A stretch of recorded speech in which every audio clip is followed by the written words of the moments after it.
Hey, it's Scott McFarland. Good morning. It's Monday. The holiday weekend is behind us, but it's not just us going back to work today. A lot of people are going back to work today, including grand juries. Federal courthouses throughout the country. The Department of Justice will seek to launch some new cases.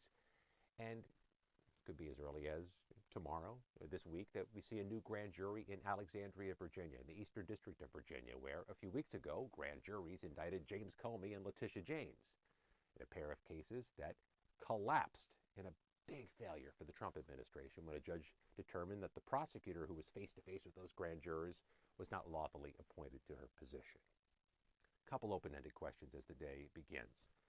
How does the Department of Justice try to, if they try to, reconstitute, reconstruct, or bring again these cases against Letitia James and James Comey? Do they go back to those grand jurors when they get back to the courthouse? Do they appeal the judge's ruling from last week? How do they go about it? Perhaps the more fundamentally interesting question, more broadly impactful, what's become of grand juries lately? They've been rejecting multiple cases from the Department of Justice, multiple cases here in D.C., and famously, you recall, they did not go along with that first count proposed by the Department of Justice against James Comey. They rejected it. And grand jurors don't live in a vacuum. Have they heard about these dismissals, these rejections? Have they heard about the pushback some grand jurors have given the Department of Justice?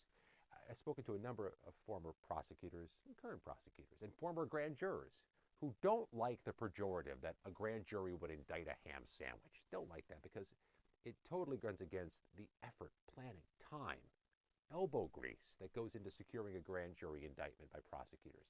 Grand jurors are cynical at times. They ask questions, they push back. It takes effort. But now we've seen some, perhaps more often than before, push back and say no. That's what faces the Department of Justice in the day ahead as the grand jurors, like you and me, return to work.